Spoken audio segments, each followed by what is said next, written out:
This channel does not promote any violent, harmful, or illegal activities. All content provided by this channel is meant for an educational purpose only.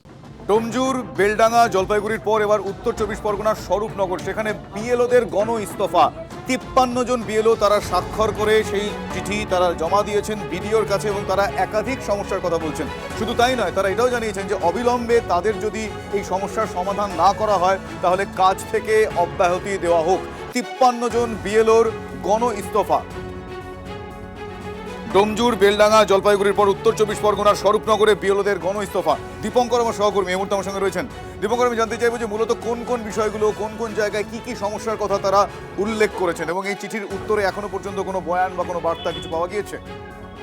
দেখো, unmap যারা হয়েছে তাদের নানা রকম সমস্যা, তাদের কাগজপত্রের গরমিল বা যে ধরনের কড়াকড়ি রয়েছে সেটা বারবার বিএলওদেরই সম্মুখীন হতে হচ্ছে। কারণ বিএলও একদম বুথ লেভেলে গিয়ে যে সাধারণ ভোটারদের সঙ্গে কথা বলছেন, তাদেরকে বারবার ডাকা হচ্ছে, কারোর ছবিতে গরমিল হচ্ছে, কারোর সাইনে গরমিল হচ্ছে। এই যে নানা রকম গরমিল হচ্ছে, এই গরমিলের কৈফিয়তদারি বারবার বিএলওদের করতে হচ্ছে। সেই কারণে বিএলওরা একসঙ্গে 53 জন বিএলও যারা বিডিওর কাছে, স্বরূপনগর বিডিওর কাছে গণ ইস্তফা দিয়েছেন এবং তারা বলছেন যে এই সমস্যার সমাধান না করলে তারা গণ ইস্তফা দিয়ে দিলেন। এ ব্যাপারে বিডিও স্বরূপনগর তিনি স্পষ্ট জানিয়েছেন যে আমি ঊর্ধ্বতন কর্তৃপক্ষকে গোটা বিষয়টা পাঠাবো। অর্থাৎ বিডিও তিনি ঊর্ধ্বতন কর্তৃপক্ষকে পাঠাবেন, তারা যা সিদ্ধান্ত নেবেন। আর একটা বিষয় আমি জানতে চাইবো এই ক্ষেত্রে, যে এই যে তারা বলছেন না অবিলম্বে সমস্যার সমাধান না হলে তাদের ইস্তফা দেওয়া হোক, অব্যাহতি দেওয়া হোক কাজ থেকে, এই জায়গা থেকে তারা কি কোনো রকম ডেডলাইন বা কোনো সময়সীমা বলে দিয়েছেন? দেখো, এখানে সময়সীমার বিষয় নেই, বিষয় একটাই, সেটা হচ্ছে তারা যে সমস্যাগুলোর সমাধান করতে পারছেন না বা তারা বিএলওরা বারবার বিডিওর কাছে যাচ্ছেন, বিডিওকে বলছেন, কিন্তু ফাইনালি গিয়ে সমস্যার সমাধান হচ্ছে না। সাধারণ ভোটারদের কাছে তারা বারবার সম্মুখীন হচ্ছেন, তার ভোটারদের নানা রকম কুকথার সম্মুখীন হচ্ছেন। সব মিলিয়ে গোটা বিষয়টি কিন্তু বিএলওরা বারবার বিভিন্ন ইস্যুতে সামনে আসছেন এবং বিএলওদেরকে এই সমস্যার সম্মুখীন হতে হচ্ছে। এই সমস্যাগুলো বিএলওদের করার কথা নয়, তারা বারবার বোঝাচ্ছেন, কিন্তু তাদের সমস্যার সমাধান কিছুতেই হচ্ছে না। সেই কারণে তার মানে মাঝের এই সময়টাতে তারা যেই দায়িত্ব ছিল তাদের, সেই কাজটা এই মাঝের সময় করবেন না, এটা তারা সাফ জানিয়ে দিয়েছেন, তাই তো? একদমই তাই। যে তারা এখন গণ ইস্তফা দিয়ে দিলেন, এর পরবর্তীতে ঊর্ধ্বতন কর্তৃপক্ষ কি সিদ্ধান্ত নিচ্ছে তার উপরে, তা না হলে কিন্তু সেক্ষেত্রে এরা কাজ করবেন না, এমনটাই জানিয়েছে। বুঝতে পেরেছি দীপঙ্কর, ধন্যবাদ তোমায়। বেশিরভাগ ডিসপ্যারেন্সি কেসগুলো আছে যে 6+ প্রয়োজন, অর্থাৎ একটা বাবা মায়ের 6-এর অধিক সন্তান, কিন্তু আমরা ফিল্ডে কাজ করতে গিয়ে দেখছি ওই ভোটার জানাচ্ছে যে তার 2 বা 3 বা 4, তার বেশি আদৌ বাচ্চা নেই। তাহলে এই যে বাড়তি যে 2 3 জন 6 জন হয়ে গেল, বাড়তি 2 জন এইগুলো কারা, ভোটাররা আমাদের কাছে জানতে চাইছে। আমরা আমাদের বিডিও সাহেবকে আমাদের দাবি জানিয়েছি, তার কাছে আমরা লিখিত জমা দিয়েছি। উনি আমাদেরকে আশ্বস্ত করেছেন যে উনি হায়ার অথরিটিকে জানাবেন, তারপরে উনি যেভাবে আমাদের কাজ করতে বলবেন আমরা সেভাবে কাজ করব। 50 জনের মধ্যে বিএলও আজকে অনুস্থা দিয়েছেন, আমি সেটা গ্রহণ করেছি। তো যথাযথ এটা ঊর্ধ্বতন কর্তৃপক্ষের কাছে আমি পাঠিয়ে দেবো, তারা যেটা সিদ্ধান্ত নেবেন। ভোটারদের কী অসুবিধা হচ্ছে কি না হচ্ছে, মানে প্রসেসটাতে কী সমস্যা আছে না আছে সেটাতে কমেন্ট করার মতো আমি কিছু নেই। তাদের মনে হয়েছে, তারা বলেছেন, তারা লিখিতভাবে জমা দিয়েছেন, সেটা আমরা পাঠিয়ে দেবো। প্রসেসটাকে ক্রিটিসাইজ করা বা সেটার উপরে কমেন্ট করার তো আমার ক্ষমতা নেই, আমি সেটা করতেই যাচ্ছি।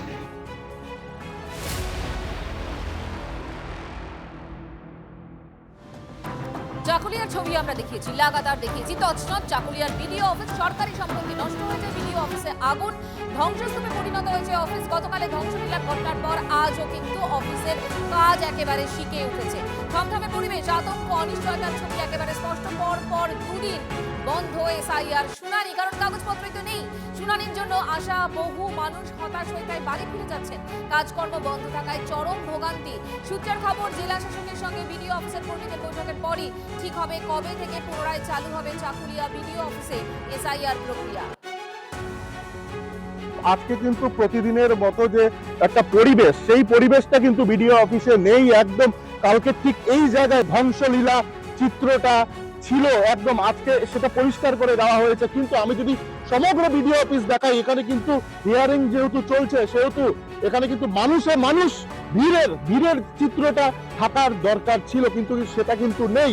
24 ঘন্টা পার হয়ে গেল, প্রশাসনের পক্ষ থেকে এখনো পর্যন্ত কিছু জানানো হয়নি। পুলিশি পাহারা এখানে কিন্তু ইতিমধ্যে দেওয়া হয়েছে। সুজয় ধরের গেটের সামনে আমি দেখানোর চেষ্টা করবো, পুলিশ রয়েছে, সাংবাদিকরা যাতে প্রশ্ন না করতে পারে। আমরা গিয়েছিলাম ভিডিওর সঙ্গে কথা বলতে, তারপর থেকে কিন্তু এখানে পুলিশি পাহারা দেওয়া হয়েছে। 24 ঘন্টা পার হয়ে গিয়েছে, কিন্তু ভিডিও এখনো পর্যন্ত মুখে কুলু পেতেছেন।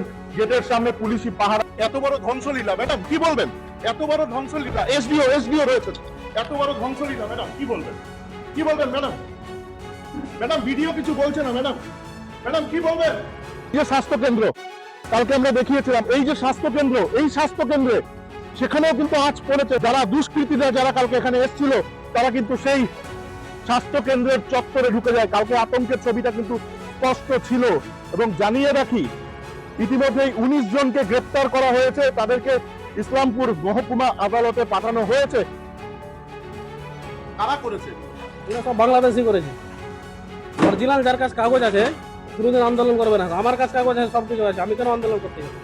সরকার চাবে তো কাগজ, আমার অধিকার আছে, ঠিক আছে কাগজ চাবে, আমি দেখাবো কাগজ, আমার কাছে কি নেবে? সব আছে আমার কাছে, দিব কাগজ। আমি আন্দোলন কেন করতে যাবো? কাগজ চাইছে, কাগজ দেখো তুমি। কাগজ নাই তার মানে তুমি আন্দোলন করো, তার মানে তুমি বাংলাদেশে। তুমি ঠিক কোনো উদ্দেশ্য থাকতে পারে? রাজনৈতিক আছে তো, ভিক্টর করালছে এগুলো সব। ঘটনা ঘটতে শুনছেন? শুনছি তো, আসিনি। আসেননি? ভয় লাগছে না যে আজকে আসলেন? আসলে ভয় লাগলাম, শুনলাম এখানে সরকারি কাজ না আসলে তো হয় না।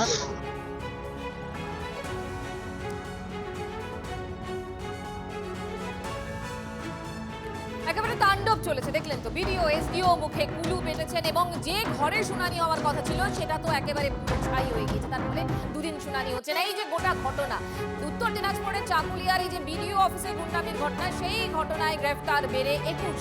গতকালের হামলায় তছনছ সরকারি অফিস পুড়ে ছাই, আসবাব বহু নথি। চলছে অফিস পরিষ্কারের কাজ। আপাতত বন্ধ বিডিও অফিস। ঘটনার পর এলাকায় পুলিশ ক্যাম্প বসেছে। ছবি দেখাচ্ছি আপনাদের, তছনছের ছবি যেরকম ভাবে দেখাচ্ছি এবং আজকের ছবিও দেখাচ্ছি আমরা, কারণ সেখানে পুলিশ ক্যাম্প বসেছে এবং আপাতত পরিষ্কার করার কাজ শুরু হয়েছে বিডিও অফিস। যদিও শুনানির কাজ কিন্তু একেবারে বন্ধ রয়েছে, কারণ গোটা ঘর, যে ঘরে শুনানি হওয়ার কথা ছিল সেটা তো একেবারে পুড়ে ছাই, নথি সমস্ত কিছু পুড়ে ছাই। সব মিলিয়ে এই মুহূর্তে অফিস পরিষ্কারের কাজ আজ চলছে এবং এই ঘটনায় এখনো পর্যন্ত গ্রেফতার বেড়ে 21। আমাকে বলছে কি বলে আসে না বলে কি বলে ওসব ভিডিও অফিসকে ভাঙচুর করছিল? হ্যাঁ দাদা, ভিডিও অফিস না দাদা আমি ছিলাম না ওখানে দাদা, আমি ছিলাম দোকানে দাদা। কারা ভাঙছে? আমি দোকানে ছিলাম কারা দাদা। ভাঙছে? আমি হোসেন। কারা ভাঙছে তাহলে? আমি বলতে পারছি না দাদা, আমি ছিলাম না দাদা। পার্টি করো তুমি? না দাদা, আমি কোনো পার্টি না করতে। আমি দোকানদার দাদা, আমি দোকান চালাই দাদা। আন্দোলনে ছিল তোমার? না না, ওখানে ও ছিল না। আর অন্যান্য লোক হবে মনে হয় গ্রামে। তো আপনার ভগ্নিপতিকে কেন করবে? ও ছিল না, এখন বলছে ও ছিল। কি নাম আপনার ভগ্নিপতি? সাদেক আলী। আমি কবে উঠেছে? কালকে উঠায়নি? এত রাত্রে উঠিয়ে নিয়েছে স্যার, ও তো জানে না। আব্দুল মজিদ। কেন উঠালো? কি কোনো রাজনৈতিক দলের সঙ্গে যুক্ত মনে হয়? না না স্যার, উঠছিল না তো স্যার। ও তো বলছে যে আমি কিছু জানি না, আমাকে উঠিয়ে নিয়ে চলে এসছে।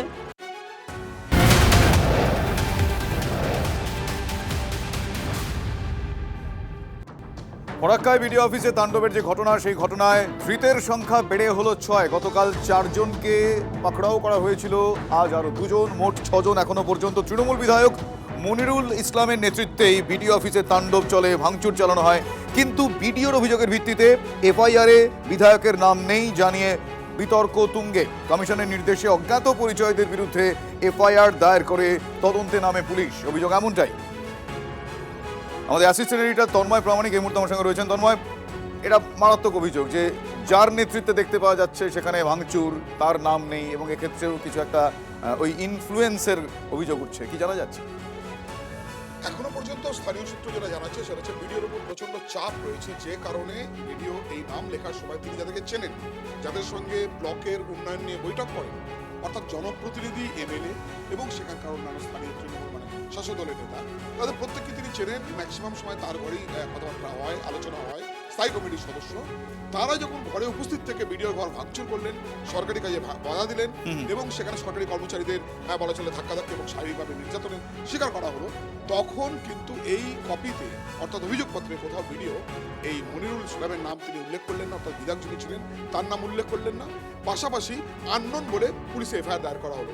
সব মিলিয়ে এর মধ্যেই রাজনীতির অঙ্ক দেখতে পাচ্ছে বিরোধীরা এবং তারা যেটা বলছে, যেহেতু শাসক দলের বিধায়ক, তিনি ভাঙচুরে, সরকারি কাজে বাধা দেওয়া, ধাক্কাধাক্কি সমস্ত কিছুতে যুক্ত এবং সরকারি আধিকারিকের উপর হামলায় যুক্ত, তাই তার নাম দেওয়া হয়নি।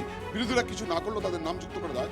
ফলে কোথাও এই বিএলও যারা রয়েছেন, যারা বলছেন নিরাপত্তার অভাব বোধ করছি, ভিডিও যদি কমপ্লেন না করেন চিহ্নিত হওয়ার পরেও এবং তবে যদি গ্রেপ্তারও কেউ না হয়, তাহলে তো বুঝতেই পারা যাচ্ছে নিরাপত্তার কথা কথা বলছেন।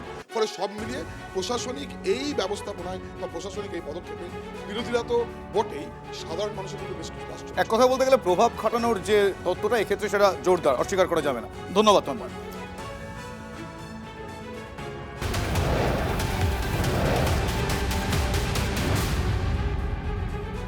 এসআইআর শুনানিতে হয়রানির অভিযোগ। বজবজের নোদাখালীতে রাস্তা অবরোধ করে বিক্ষোভ, টায়ার জ্বালিয়ে পথ অবরোধ, হিয়ারিং ডাকা নথি নিয়ে বিভ্রান্তি ছড়ানো হচ্ছে দাবি বিক্ষোভকারীদের। প্রশাসনের হস্তক্ষেপে অবরোধ ওঠে। এই মুহূর্তে সৌভিক আমাদের সঙ্গে রয়েছেন, কথা বলবো তার সঙ্গে। সৌভিক, কি ঘটনা ঘটেছিল এবং এই যে ক্ষোভটা দেখতে পাচ্ছি আমরা, ছবিটা দেখতে পাচ্ছি, কি কারণে এই ক্ষোভ? দেখো, এটা হচ্ছে দক্ষিণ 24 পরগনার বজবজ 2 ডোঙারিয়া এলাকা এবং তোমাকে জানিয়ে রাখি এখানকার মানুষজন তারা কিন্তু রাস্তা অবরোধ করে, দীর্ঘ বেশ কিছুক্ষণ ধরে রাস্তা অবরোধ থাকে। মূলত তাদের যেটা দাবি সেটা হচ্ছে যে এসআইআর এ হিয়ারিং এ গিয়ে তাদেরকে হয়রানির শিকার হতে হচ্ছে এবং বিভিন্ন রকম সমস্যার সম্মুখীন হতে হচ্ছে। এখানকার গ্রামের মানুষ হিয়ারিং এ গিয়ে কি করবেন ভেবে উঠতে পারছেন না এবং যে ফর্ম ফিল আপের যে প্রক্রিয়া সেই প্রক্রিয়া তারা ঠিকঠাক করতে পারছে না। এই বিভিন্ন দাবি নিয়েই কিন্তু মূলত তাদের বিক্ষোভ। এবং যেমনটা তোমাকে জানিয়ে রাখি যে কিছুদিন আগে আমরা যেটা সূত্র মারফত জানতে পেরেছিলাম যে 25,000-এরও বেশি মানুষকে হিয়ারিং এ ডাকা হয়েছে এবং সেই হিয়ারিং এর যে জায়গা অর্থাৎ ভেন্যু, সেই ভেন্যু সাফিসিয়েন্ট নয়, তার জন্যই কিন্তু এলাকার মানুষজন আজকে বিক্ষোভ দেখায়। এখানে আমি সরাসরি এখানকার যিনি সভাপতি রয়েছে তার সঙ্গে একবার কথা বলে নেব। আপনাদের সাধারণ মানুষের যে এই বিক্ষোভের কারণটা কি? বিক্ষোভের কারণ একটাই, প্রথমত তো যে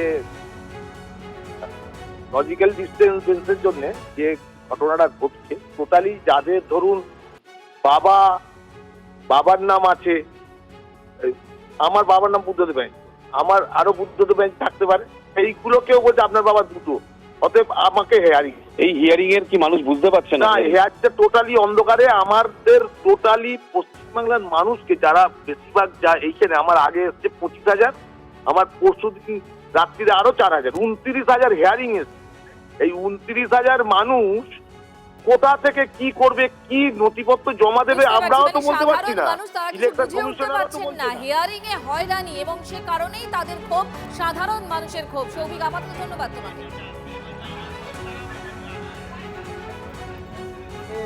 নির্বাচন কমিশনের পক্ষ থেকে নামের বানান ভুল, বয়সের তারতম্য, সন্তানের সংখ্যা নিয়ে এবং ইভেন নামের একটা ডট এক্সট্রা থাকার জন্য বা কোনো জায়গায় না থাকার জন্য এই ধরনেরও ডাকা হচ্ছে। 2002-এর আপনার এসআইআর লিস্টে নাম ছিল তাকেও ডাকা হচ্ছে, পরিবারের নাম আছে তাদেরকেও ডাকা হচ্ছে। এই যে অহেতুক হয়রানি করা হচ্ছে, এর বিরুদ্ধে প্রতিবাদ হওয়া দরকার।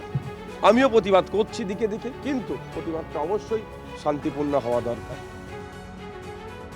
উত্তরপ্রদেশে পশ্চিমবঙ্গের থেকেও অনেক বেশি ভোট বাদ পড়েছে। কোথায়? সেখানে তো এরকম একটা ঘটনা ঘটেনি। আজকে আমাদের বিভিন্ন রাজ্যে এসআইআর চলছে, ইউটিগুলোতে চলছে, গোয়াতে চলছে, কোথাও এরকম তো কোনো ঘটনা ঘটেনি। কেন পশ্চিমবঙ্গের ক্ষেত্রে? তাহলে কি শুধুমাত্র এই ভুতুড়ে ভোটারের সাহায্যেই এতদিন পর্যন্ত সরকার টিকিয়ে রেখেছিল মমতা বন্দ্যোপাধ্যায়? তাহলে এতদিন পর্যন্ত ভোটে জেতবার হাতিয়ার কি শুধুমাত্র এই ঘোষ ভোটার ছিল তৃণমূল কংগ্রেসের? এটাই কিন্তু সব থেকে বড় প্রশ্ন। আজকে তৃণমূল কংগ্রেসের যা স্ট্যান্ড তা দেখে কিন্তু এটাই মনে হচ্ছে। অন্যদিকে ভাঙড়ের বিএলওরা তারা কি বলছেন, সেখানে যারা কাজ করছেন তারা বলছেন যে এসআইআর এর এই আবহে একই কাজ তাদেরকে দিয়ে বারবার করানো হচ্ছে এবং যে কারণে তারা এই মুহূর্তে এক কথায় ক্ষেপে গিয়েছেন। এসআইআর এর একই কাজ একাধিকবার করানোর অভিযোগ তারা তুলছেন। শুনানি প্রক্রিয়ার মধ্যে হয়রানির অভিযোগ তুলে ভাঙড়ে বিক্ষোভ। ভাঙড় 2 নম্বর ব্লক অফিসে বিএলওদের বিক্ষোভ, ব্যারিকেড ভেঙে বিডিও অফিসে তারা ঢোকার চেষ্টা করেন, পুলিশের সঙ্গে ধস্তাধস্তি, সেই ছবি দেখছেন আপনারা। ব্যারিকেড ভেঙে বিডিও অফিসে ঢোকার চেষ্টা করছেন বিএলওরা। তাদের অভিযোগ একই কাজ তাদেরকে দিয়ে একাধিকবার করানো হচ্ছে, ফলে হয়রানির শিকার হচ্ছেন তারা।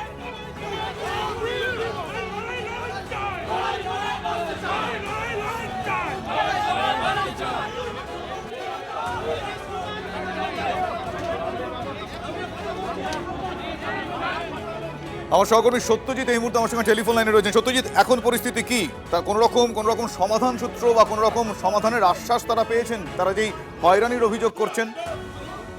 দেখো এখনো পর্যন্ত সমাধানের কোনো রাস্তা বেরোয়নি, তবে যতটুকু আমরা বিএলওদের সঙ্গে কথা বলে জানছি যে বিএলওদের একটা প্রতিনিধি দল ইতিমধ্যে বিডিও অফিসের মধ্যে গেছেন এবং সেখানে যতটুকু সূত্র মারফত আমাদের খবর যে বিডিও তিনি আজকে নেই, সে কারণের জন্য এপিওর কাছে তারা একটা ডেপুটেশন আচ্ছা, কতজনের প্রতিনিধি দলকে অ্যালাউ করা হয়েছে আরেকবার যদি বলো? দেখো এই প্রচুর সংখ্যক বিএলও অর্থাৎ ভাঙড় 2 ব্লকের যত সংখ্যক বিএলও ছিলেন তাদের অধিকাংশই আজকের উপস্থিত হয়েছিলেন।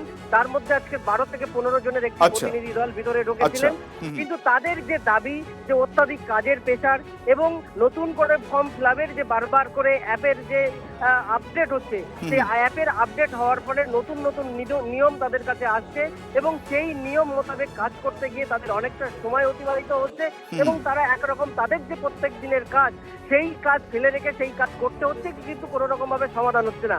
সে কারণের জন্য না, কিন্তু তারা যে বলছেন যে একই কাজ একাধিকবার করানো হচ্ছে, সেটা কিভাবে, মানে একই কাজ একাধিকবার তাদেরকে করতে হবে কেন? দেখো তারা যেটুকু অভিযোগ করছে যে তারা যখন তাদের নির্দিষ্ট নিয়ম মেনে তারা ফর্ম ফিল আপ করছিলেন, সেটা কোনো একটা অজ্ঞাত কারণ কেউ এক বিএলও তিনি অভিযোগ করছেন সরাসরি যে এআই এর মাধ্যমে নাম পরিবর্তন হয়ে একটি বুথে যত সংখ্যক ভোটার তার প্রায় 75% ভোটারের নামে। বুঝতে পেরেছি, লেটেস্ট আপডেট চাইবো। এই মুহূর্তে কি অবস্থা? এই মুহূর্তে দেখো এই মুহূর্তে বিএলওরা এখনো বিডিও অফিসের সামনে জমায়েত আছে, প্রচুর সংখ্যক পুলিশ আধিকারিক। ধন্যবাদ সত্যজিৎ। আমি নিজে বিএলও পার্ট 158 চালতেবেড়িয়া। আমি নিজে আন্ডারটেকিং দিয়ে লজিক্যাল ডিসক্রিপেন্সিতে ছিলাম, সেখানে আন্ডারটেকিং দিয়ে আমার সার্টিফিকেট দিয়ে সাবমিট করার পরেও আমার হিয়ারিং নোটিশ আসছে, আমার কোনো জায়গায় কোনো প্রবলেম নেই। এটা তো একটা চরম একটা হেনস্থার শিকার হচ্ছি আমি নিজে পার্সোনাল আমার নিজের ম্যাটারটা মেটাতে পারছি না। আমি আমার বুথের 1243 জনের সমস্যা কি করে মেটাবো? 250-300 ফোন যদি আমি রিসিভ করি, একজনের সঙ্গে যদি 2 মিনিট কথা বলি, কত ঘন্টা টাইম দিতে হয় বলুন? এই প্রজেক্টটা কতদিনে শেষ হবে নির্দিষ্ট কোনো গাইডলাইন নেই। আমার স্কুলে 12 জন টিচার, 12 জনের মধ্যে 7 জন এনগেজড, এর মধ্যে 550 স্টুডেন্ট। আমার স্কুলটা শেষ হয়ে যাচ্ছে, কতদিন এইভাবে চলবো?